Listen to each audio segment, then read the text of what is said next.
Shalom. I get asked a lot about what the Talmud is, and I figured I would make one video which kind of explains how Orthodox Judaism views it. So, one thing that Christians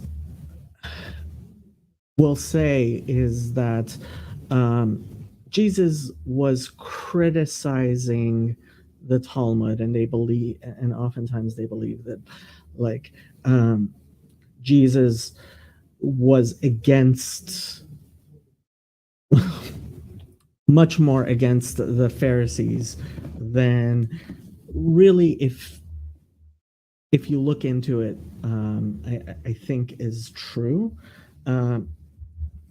During his time, there was a big debate between the Pharisees and the Sadducees, and the Samaritans and the Essenes, and right. So before the destruction of the temple, and before Judaism became more and more unified, really, until so the Judaism that exists now, pretty much all of it dates itself back to include the Code of Jewish Law, which was written about 500 years ago by Rabbi Joseph Cairo. That doesn't mean that his opinions were accepted universally. That's certainly not true. But it formed the basis for basically all further debate.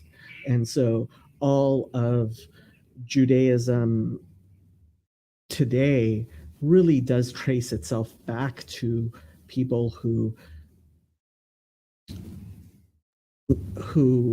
are intellectual descendants of the Code of Jewish Law, okay? The Shulchan Aruch from 500 years ago. And that is based on the Pharisaic tradition, which existed during the time of Jesus. And I mean, there are more possible explanations than we have data to rule them out, but some of those explanations are clearly wrong. Some of them fit some of the evidence better than others. And obviously, I mean, I have my personal beliefs. But what is clear is that Jesus, including his criticisms of Pharisees, was actually criticizing from within the Pharisaic tradition. And so what existed back then was some people, especially the Sadducees and the Samaritans, were completely opposed to anything outside the 5 books of Moses. And the 5 books of Moses form the basis for Pharisaic Judaism, but based on that, based on going from what Moses taught, we also have a tradition, and Jesus and his early followers were clearly part of that tradition. And I mean, there's so much that can be said about this. This isn't the thing, but Jesus clearly was within the tradition. And a lot of times when you see a debate between a Christian and a Jew, they both don't seem to really realize how much of a Pharisee Jesus and his followers clearly were. Partially because they were quoting Isaiah. Quoting Isaiah itself was something that was not part of Sadducees believed in, right? They were going to the synagogues. Again, something the Sadducees did not believe in. So the synagogues and most of the diaspora and the Pharisees were the most popular, and certainly the Judaism that has survived is Pharisaic Judaism. So what do we mean when we say that there is an oral law in addition to the written law? So the heart of the written law is the 5 books of Moses. Even during the time of Jesus, there apparently was the threefold division between what Jesus apparently calls the law, the prophets, and the Psalms, or what we refer to as the Torah. You can translate that as law. Christians often do. Nevi'im, which is the prophets, and Ketuvim, which literally means writings, which includes Psalms and a lot of the books that aren't named after prophets, Isaiah, Ezekiel, Zechariah, stuff like that. And so the Sadducees did not believe in any of that stuff. And for example, the Essenes, or the people at Qumran, apparently didn't have the scroll of Esther at all, right? Famously. Well, so there's this verse which shows up in Deuteronomy 12:32 in Christian Bibles, or 13:1 in Jewish Bibles, which says, "What things soever I command you, observe to do it. Thou shalt not add thereto nor diminish from it." So the accusation of the Sadducees against the Pharisees was, you guys are adding to the Torah, and this is clearly a prohibition. And frankly, a lot of times, I think when Jesus is criticizing people for, especially by quoting Isaiah, I think he's actually throwing that in their own faces. But one thing I'm glad lots of other people have said, Yosef also says, when you look at the Gospels, you can clearly see Jesus is speaking out of the Talmud, right? Out of the learning. And that's what Talmud is, the oral tradition. He's very obviously steeped in. So the actual Talmud, when people say Talmud, they mean the Babylonian Talmud, which was finally completed, redacted around the year 500. So like 450, 60 years after Jesus. And so, but when we talk about Talmud, we're not really talking just about that. We're talking about the oral law, right? And the manner in which the hermeneutics, the way you learn the Torah, right? And so the Pharisaic tradition was, like Jesus said, right, that he said the scribes sit in the seat of Moses, and whatever they say you shall do.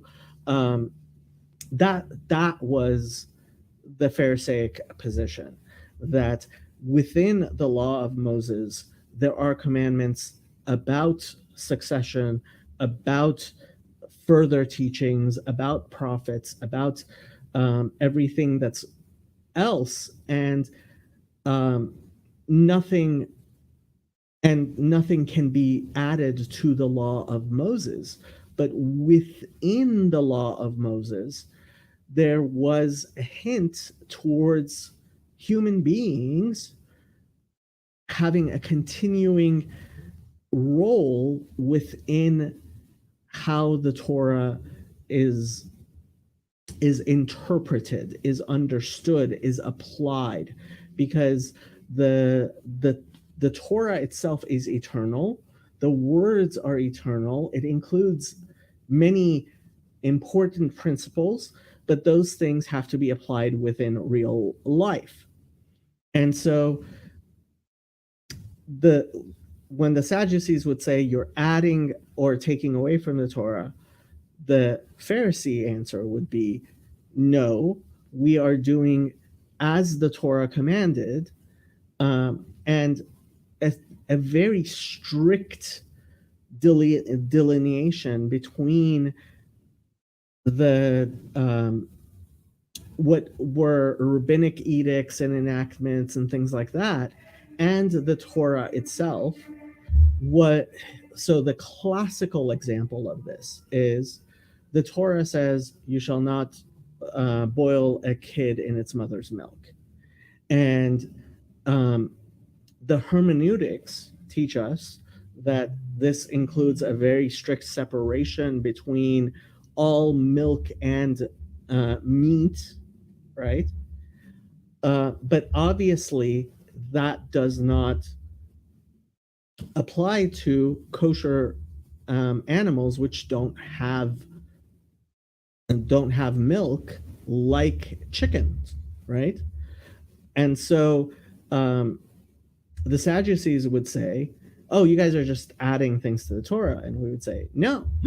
The Pharisaic answer would be, we are understanding the Torah, and the Torah gives the teachers of each generation, as faulty as they may be, and I think that's part of what Jesus was saying within the Pharisaic tradition, as faulty as these human beings may be, there's still a hierarchy and a leadership and a way to move forward. And in fact, the people who didn't have this, they ended up being completely obliterated, and they're pretty much gone. There's like 500 Samaritans left in the world. So again, I think people oftentimes misinterpret what Jesus said, but to understand what the oral law is and why it's necessary. I keep on saying sola scriptura is a self-refuting concept, because your first question is, okay, sola scriptura, only the Bible. Well, what's the Bible? Which books are included in the Bible, which aren't, right? And that's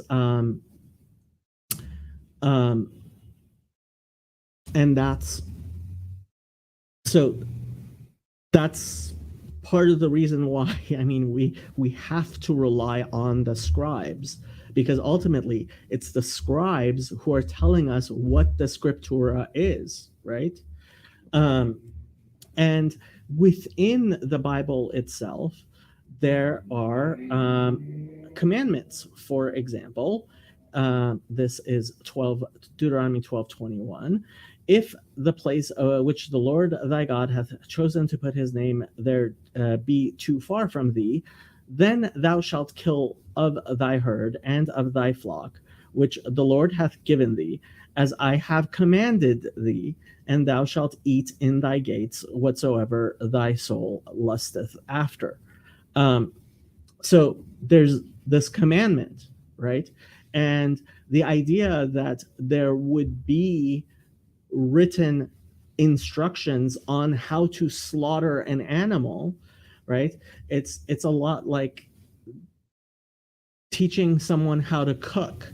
You can write out a manual as much as you want, or teaching somebody how to tie their shoelaces. You can write a manual all you want, but ultimately, this isn't something you can write down. Similarly, Exodus 25, it says, you shall make the menorah. Now I can't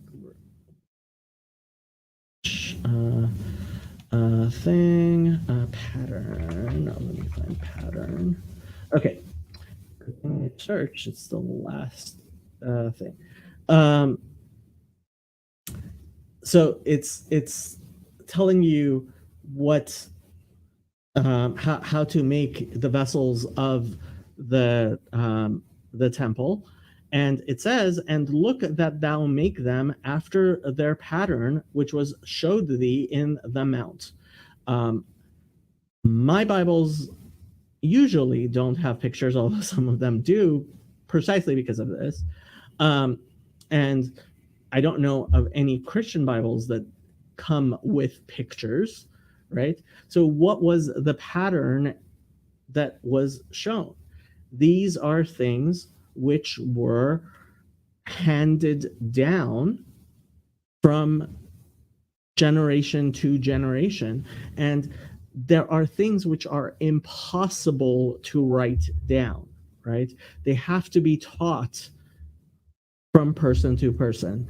And that is the concept of the oral law, okay? And a beautiful analogy Rabbi Breitowitz gives, which I love. If you are making a birthday cake, if you want the best birthday cake in the world, obviously you have a professional make the birthday cake.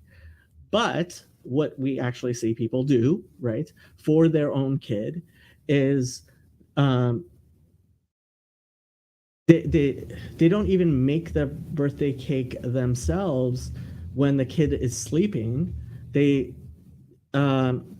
actually involve their child in making the birthday cake, right? So you get a 4-year-old for their 4th birthday, you're gonna make a birthday cake, or maybe that's a little too young. 5, for the 5th birthday, you're gonna make a birthday cake, and you actually make the birthday cake with them, right? And you're going to end up with eggshells in the batter, and you're going to end up with it being, the icing having smudges, and it's not going to be the perfect cake, but out of your love, you involve your child in making the birthday cake, and that is one of the most beautiful analogies I think there is for why it says that Torah lo b'shamayim hi, that the Torah is not in heaven. It's something that God has given to us so that we may be involved in it. Okay? Now, just like your grandmother and great-grandmother didn't use a cookbook, and no matter how many cookbooks you buy, it's never going to actually include all of the procedural, practical instruction for how to actually cook, like bake a cake, or,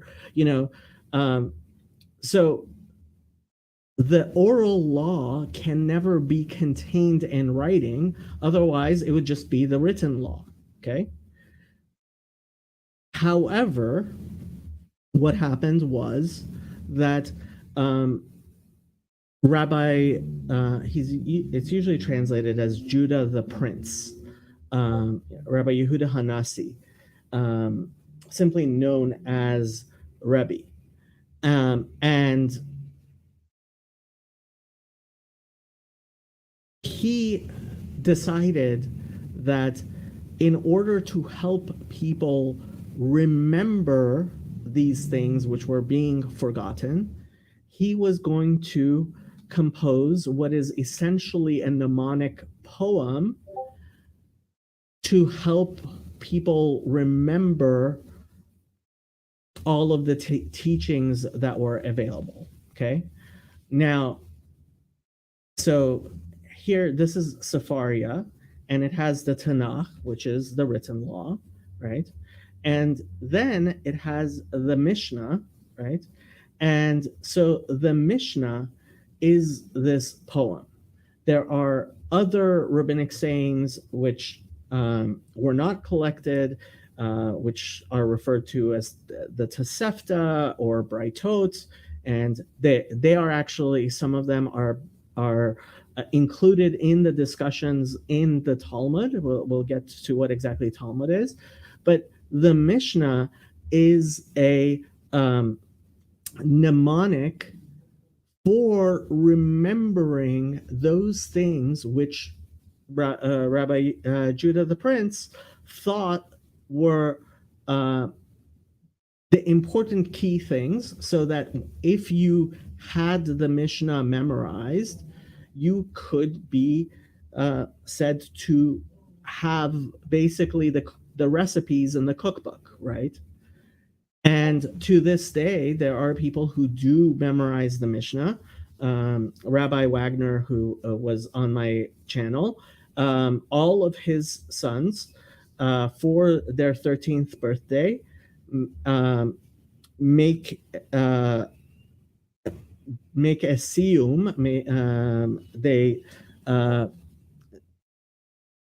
They have a celebration as well on their bar mitzvah of completing the entire Mishnah.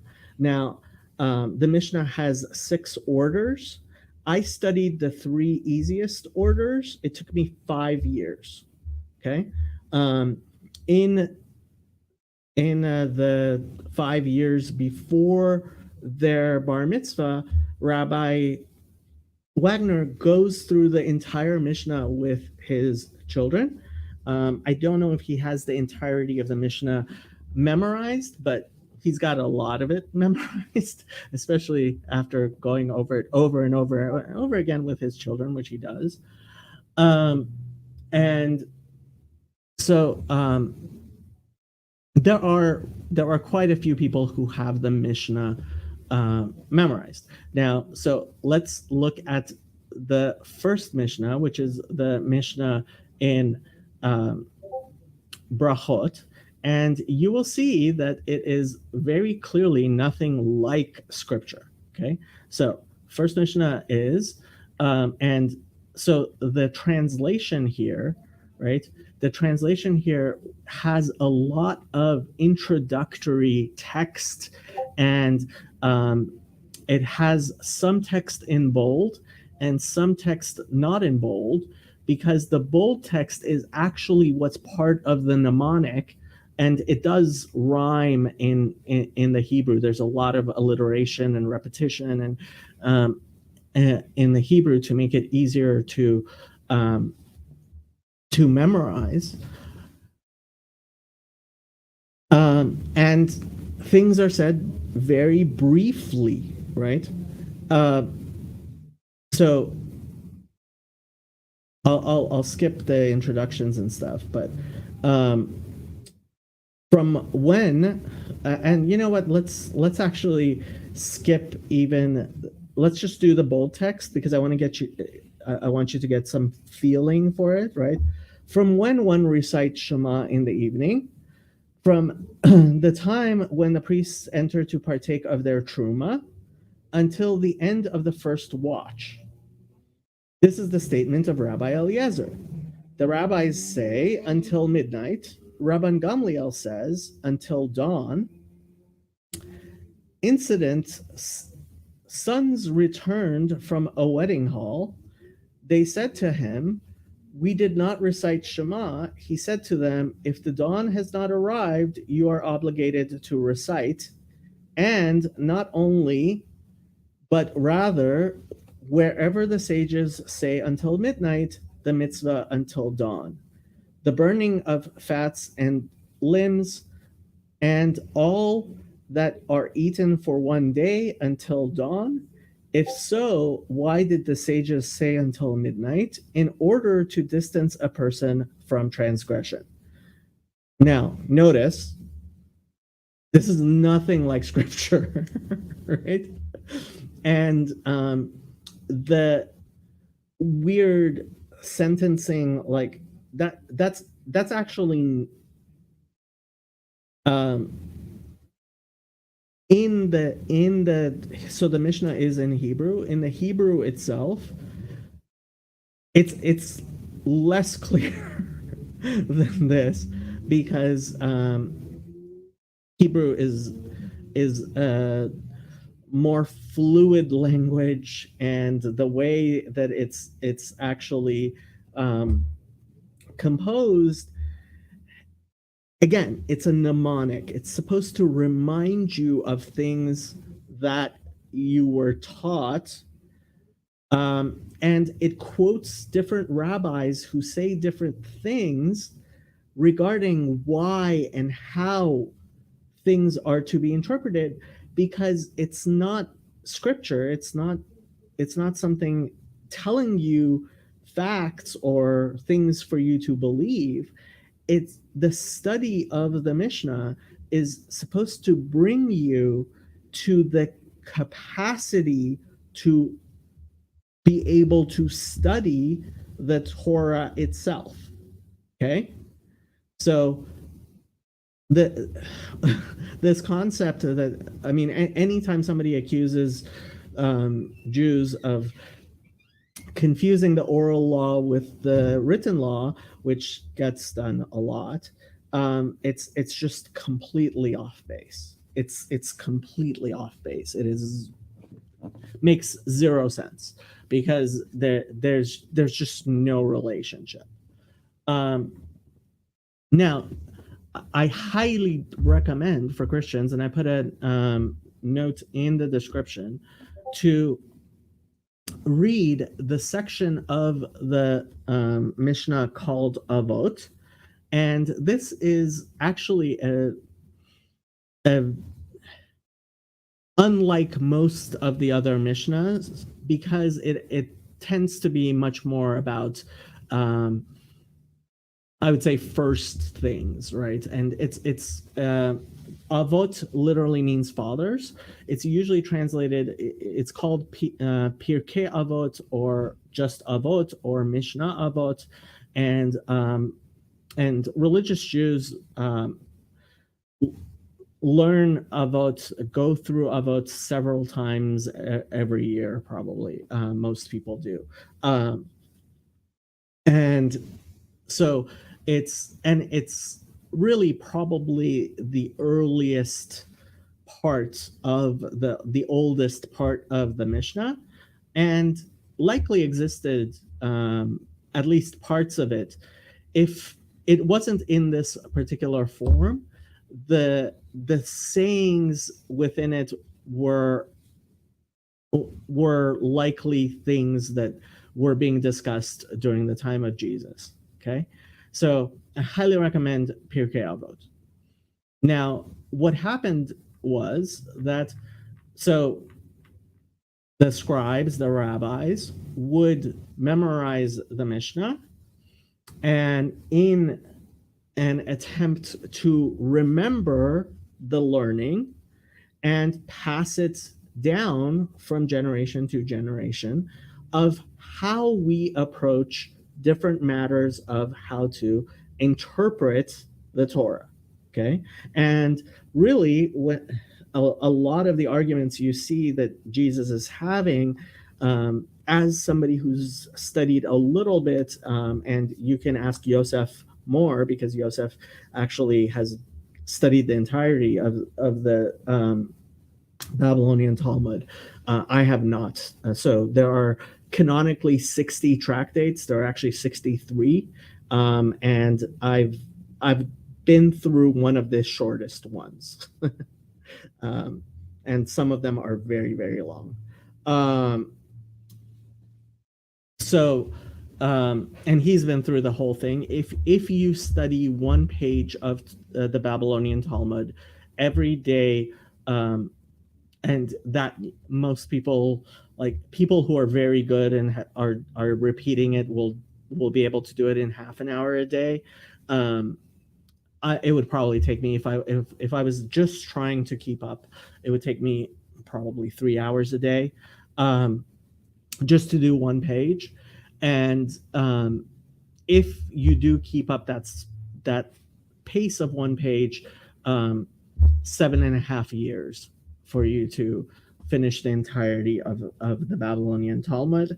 But what happened was people were memorizing the Mishnah, and so the Mishnah Rabbi Yehuda Hanassi, he redacted it around the year 200. So it's definitely from after Jesus, and it quotes people from after Jesus.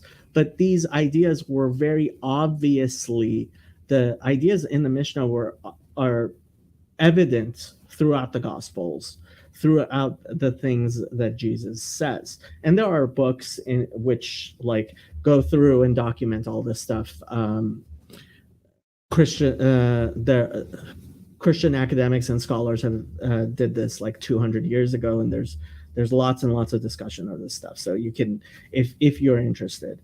And what happened was that there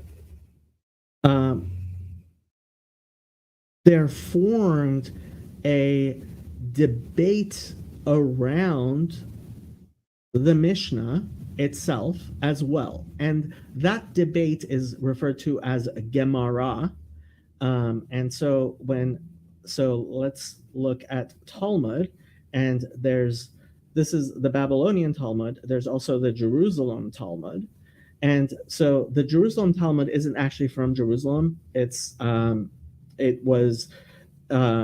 from around Jerusalem.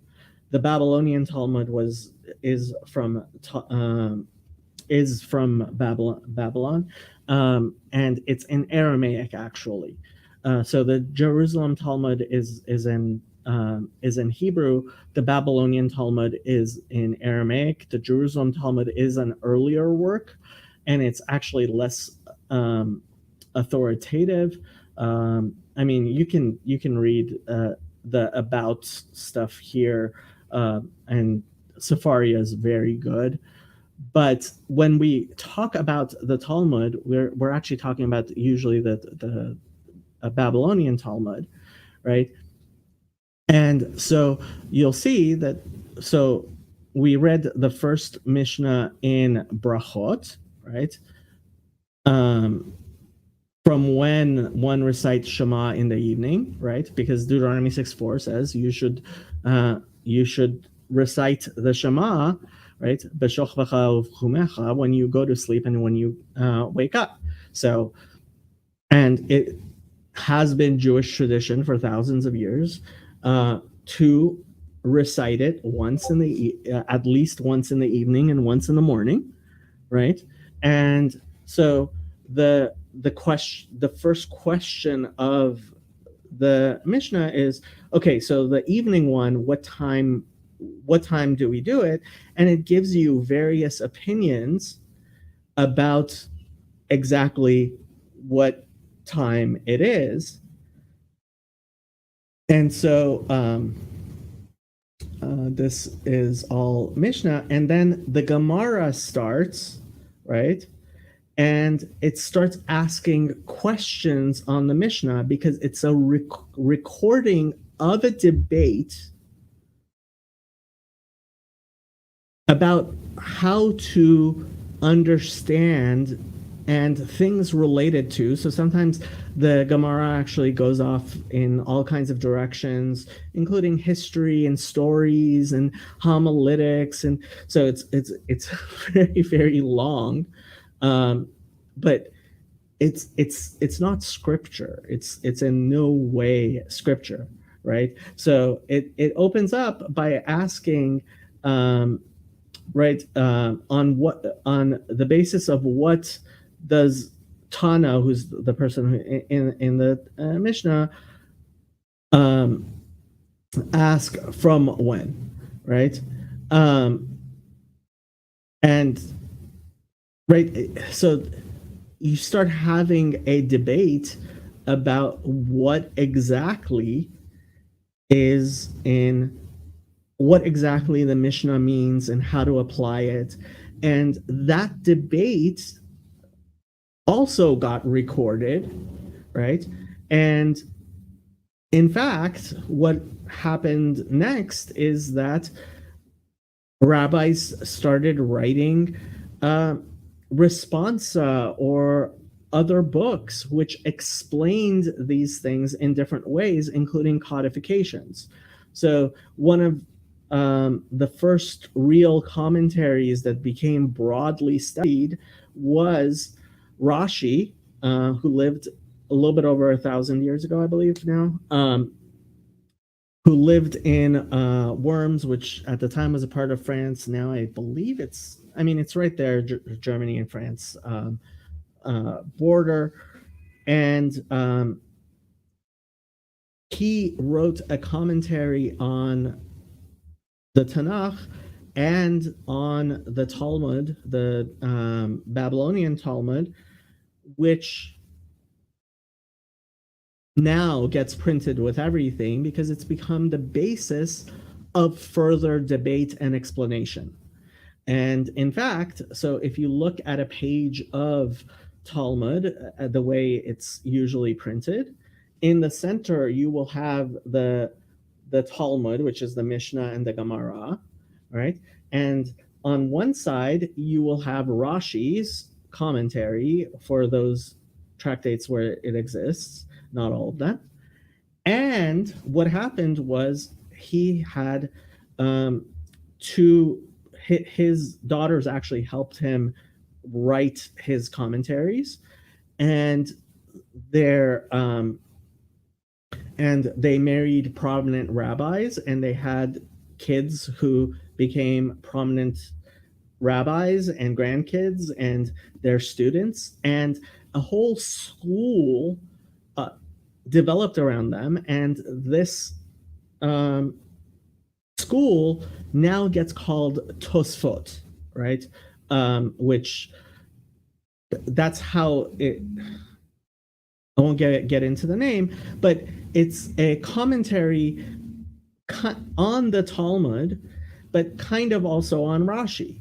And there are other rabbis who wrote other things. For example, Rabbi Yitzchak Elfasi, the Rif, wrote an abridged. He wrote basically an abridged Talmud, so it's kind of quoting the Talmud, but he takes out all the parts that aren't necessarily relevant, and sometimes he includes some commentary so people understand, right? So that became a big thing. Other prominent rabbis, Nachmanides, wrote commentaries and stuff. And Maimonides, one of the things that Maimonides did is he wrote the Mishnah Torah, which was the first codification of principles in the Talmud, so that somebody didn't need to go through somebody who wasn't capable of studying Talmud and actually learning them, right, had a sort of manual, a code that they could read, right? So that was the first real codification.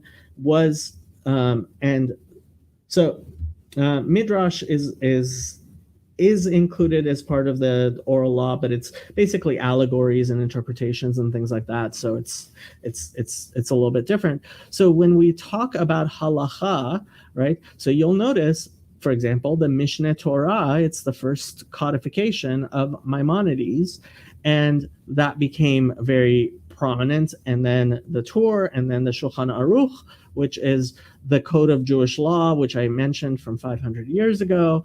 And then people who subsequently wrote responsa or versions and there are abridgments and codes and all kinds of stuff today, right? So an actual Orthodox Jew will go into all of these things and learn the method in order to see how to approach studying the Torah itself. And like I said, think of it like a cookbook, right? it doesn't have all of the instructions. It can't have all of the instructions in it. And it's fundamentally different from the Bible, which, it's not just like telling you, pound of flour and a pound of butter and 5 eggs, right? And so that's what we mean when we talk about Talmud and the tradition and the oral law. Now, there is also what is called the Kabbalah, which is also part of the oral law. And the distinction between the Kabbalah, which is considered the hidden Torah, and the revealed Torah, is that which is revealed is something that everybody can understand easily. The things within the Kabbalah were not necessarily things that everybody could understand. They were things which people would likely misunderstand. And these esoteric teachings, now pretty much everybody agrees, although Gershom Shalom didn't for a long time, and a lot of academics went with him. But now, with more knowledge of the Dead Sea Scrolls, we can tell that these esoteric, the esoteric knowledge of the Torah, which most people refer to as the Kabbalah, existed before the time of Jesus. And most people agree that they influenced the early Christians, and that's and prominently the Johannine canon, right? So the Gospel of John and the letters of John and all that. And so while probably 50, 60 years ago, and people would dismiss the Kabbalah as something of a later invention, I think more serious scholarship realizes, no, actually, like when the disciples of Jesus say, "Why do you speak in riddles?" Because that was a thing there was a section of Torah which was reserved for people who already were schooled in the revealed oral law, right? And to some extent, some people still keep to that, and there are things within the Kabbalah which are spoken of only in hints. But 500 years ago, at the same time as, and in the same city as the Code of Jewish Law, with Rabbi Yosef Cairo, lived Rabbi Isaac Luria, and he and Rabbi Moshe Cordovero. So there was actually also the Kabbalists at that time were all centered in the same place in the town of Safed in Israel, with Rabbi Yosef Cairo, who wrote the Code of Jewish Law. And the Arizal, Rabbi Luria, revealed the Kabbalah and the teachings in a way that really was not done before. And so the basic works of the Kabbalah are now widely studied and available, and that's why you can find them. And later than that, the Baal Shem Tov, about 300 years ago, and his students started teaching Hasidism, which is the teachings of the Kabbalah made ready for the public, and in a way that people will hopefully everybody would be able to have some connection to. I hope that was clear. That's my basic introduction to the oral law. If people have questions, I am going to look at the thing. Okay.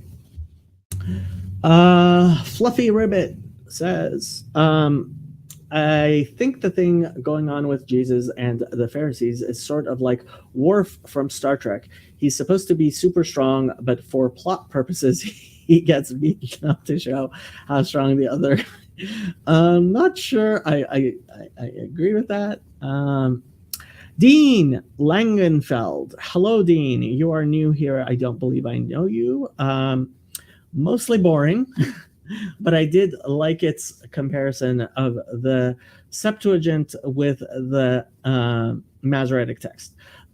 Yes, so there is included in the Talmud a comparison between the Septuagint as it existed at that time with the Masoretic text, and really it shows that the Septuagint, which the rabbis had, does not correspond to the Septuagint that we have now. And obviously when we talk about, sorry, so Fluffy Ribbit asks, what's LXX and the MT?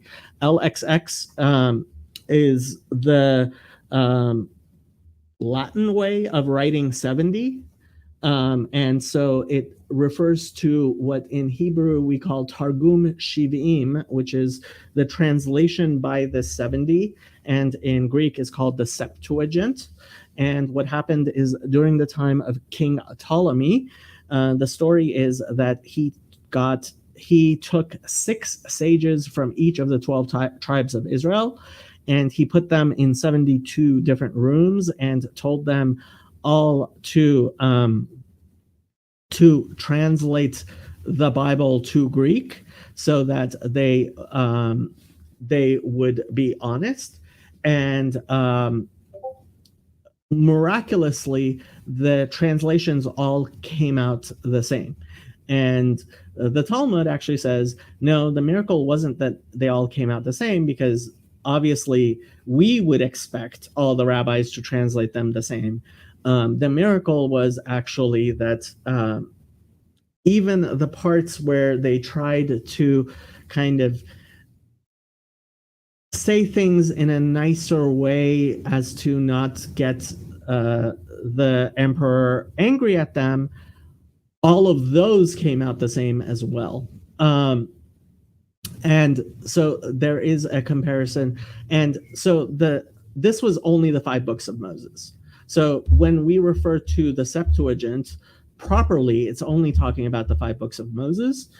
What happened was that later, any translation of the Bible to Greek started being called Septuagints, because it's a collection of random Jewish interpretations from Hebrew and Aramaic into Greek.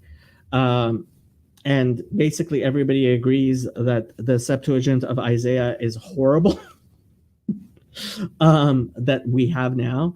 And there are very many different manuscripts to be compared. So to talk about the Septuagint, it's very different from the Masoretic text. The Masoretic text, the scribes were very diligent in keeping it from generation to generation, keeping it the same with checksums and all kinds of things. And the Masoretes, the scribes, the Jewish scribes, did not bother with the Greek text, and the Greek text was preserved by Christians. So first of all, anywhere there's a Greek text from the New Testament, the Septuagint will match that, obviously. And there, now we did also, with the Dead Sea Scrolls, find early versions of the Septuagints. So the LXX, the Septuagint, and the Masoretic text, they're different languages. And there is a comparison within the Talmud of the Septuagint as it existed then with the Masoretic text. And so the Septuagints we have now don't quite match up with what the rabbis had back then. I hope all of this is clear. What is the oral law? Well, if you watch from the beginning, you will see that. AFD, the Talmud gives a very great insight into the psyche of these sages in the Middle Ages. The Talmud is before the Middle Ages, so no, the Talmud is very much before the Middle Ages, and I highly recommend people read it. But I mean, look into it. It's very long. Generally, what you will see is, especially people who are trying to find the worst bits of the Talmud, feel free to bring up any part of the Talmud you feel is like, oh no, how could they have said this? If you actually look in context, and now the entirety of both Jerusalem and Babylonian Talmuds are available in English translation for free on Sefaria. So there's no excuse not to look at the context. You will see that the context is nothing like most people are talking about. What they usually do is, like, when you go into the context, it's something completely different. And then when we talk about the actual halacha, right, how we actually apply it, once you know the Talmudic method, which is it's trying to teach you, you'll see that it's something completely different. So that's why I tell people, if they really want to criticize things that Jews actually believe, as opposed to misunderstanding things out of context, at the very least, quote the Mishnah Torah, which by Maimonides, which is also available in English translation on Sefaria and on Chabad for free. And at the very least, you'll be in the ballpark, as opposed to saying things that are patently silly. But even that, so these are texts written for people. They're, again, I keep on using the cookbook analogy. If you've never been in a kitchen at all, a cookbook isn't going to make any sense to you. And you really should expect a similar thing. Obviously, now we have all kinds of books trying to explain all types of things, and there's a lot of stuff available. But if you're just digging in and taking random quotes from the Talmud, yeah, you're just gonna you're gonna be completely lost.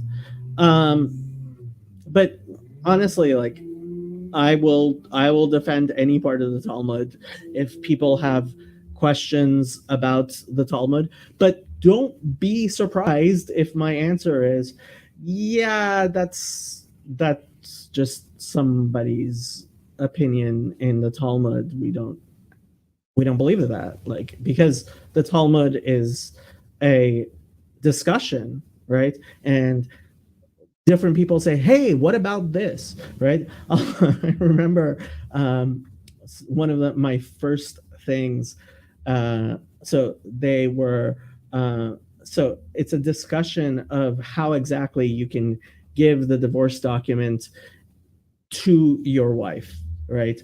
And so obviously you could put it in her hand, but what exactly, like, what if you put it in, if you drop it on her skirt? What if you drop it in her basket? Does that count? What if you drop it into her house? And what if that house belongs, like, what if that house belongs to her by herself as her separate property, or maybe it's communal property with her husband?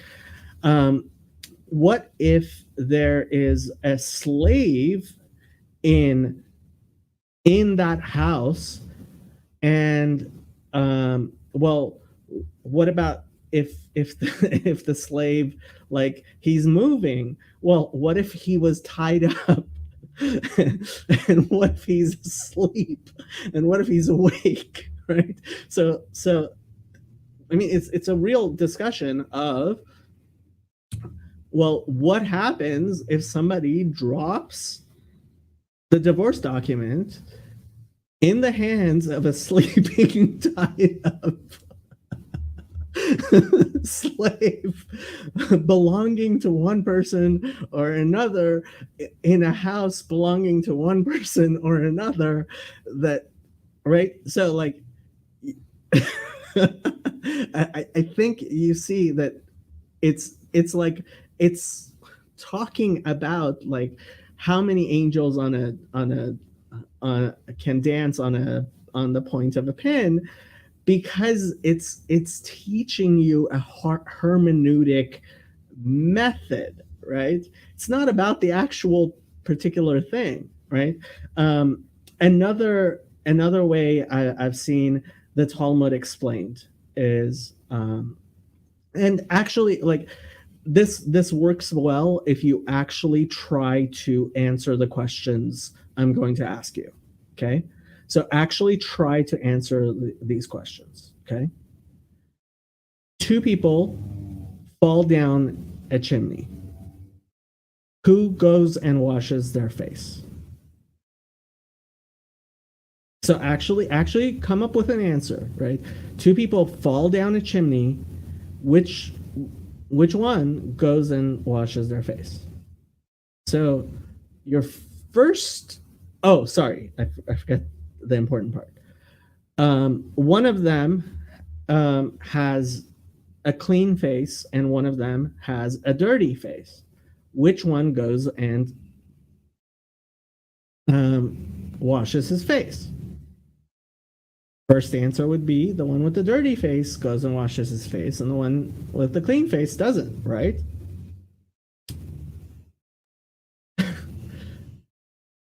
Well, no, because the the the one with the dirty face sees the one with the clean face. He assumes his face is clean. The one with the clean face sees the one with the dirty face and assumes his face is dirty. So the one with the clean face goes and washes his face. So again, which two people fall down a chimney, right? One has a clean face, one has a dirty face. Which one goes and washes his face? And I'm going to assume you're going to give the answer that I just gave, right?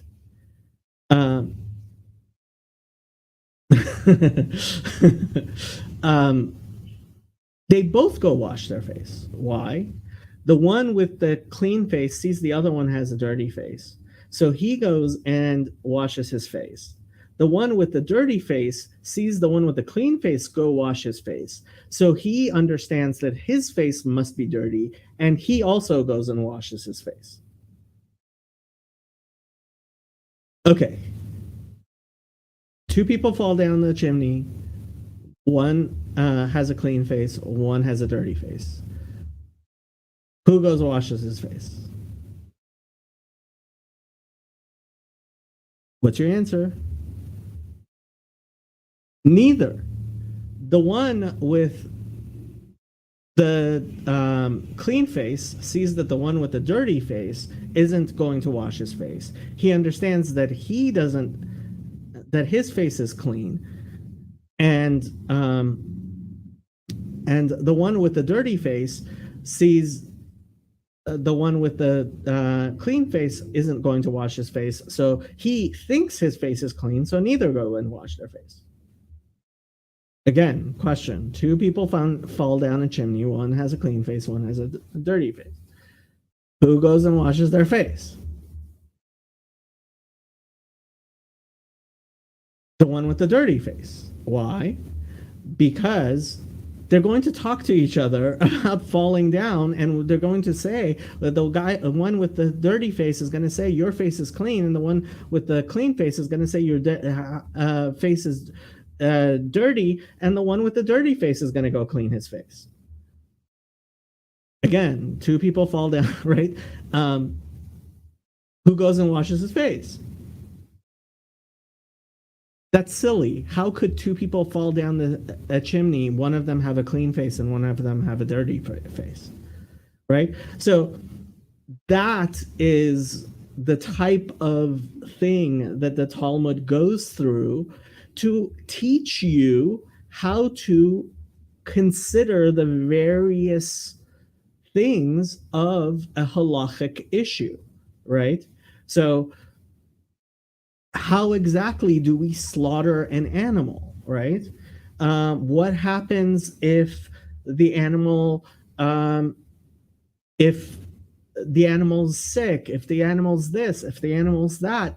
There's all kinds of contingencies, and the purpose of learning Talmud is not what is necessarily contained in the Talmud itself.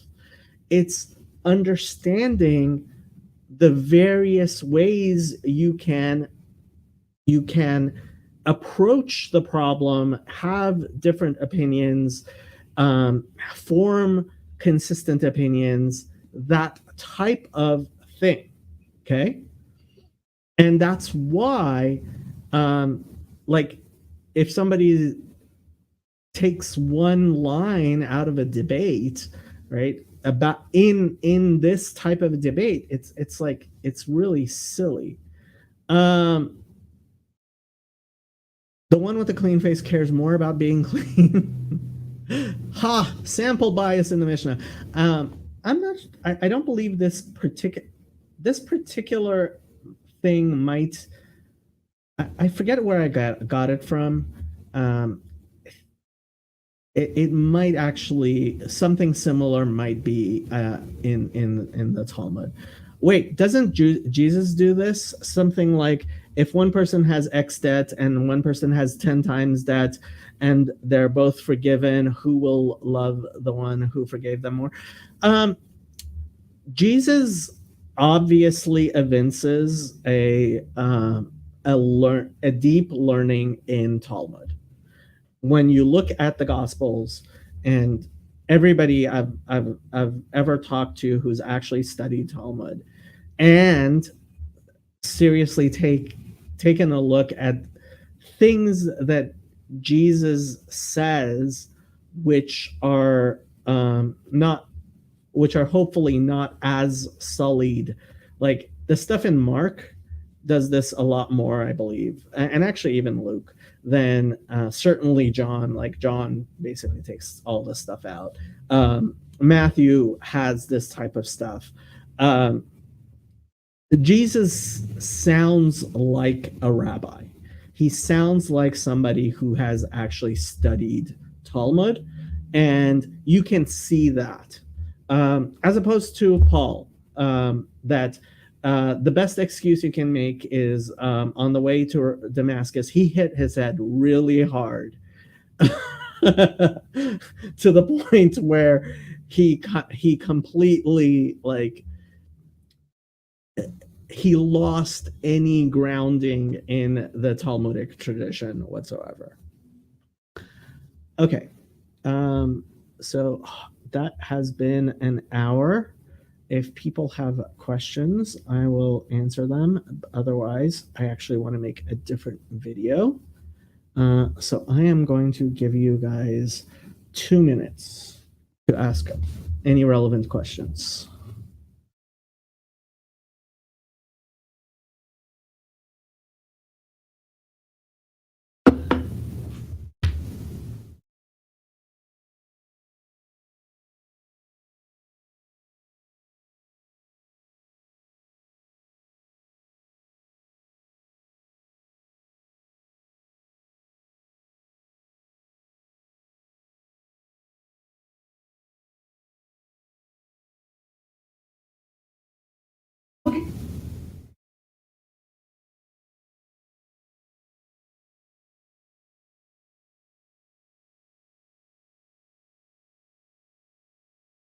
You recommend starting with the Mishnah Avot? Yeah, I think every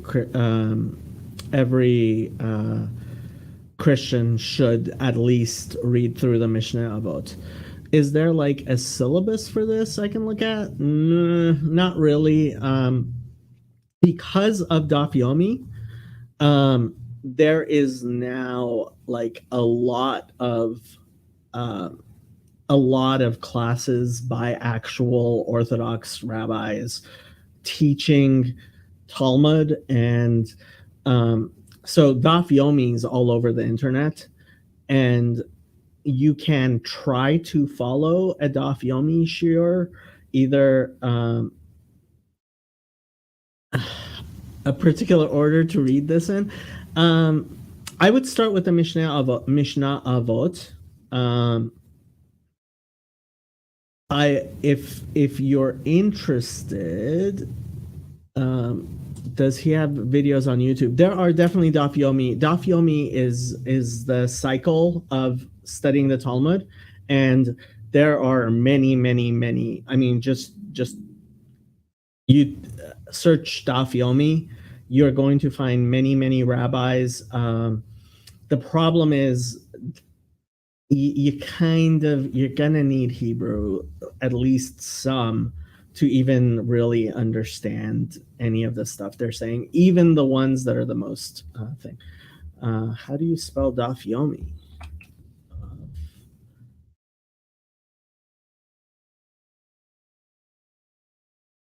That is how you spell Daf Yomi. Dafyomi.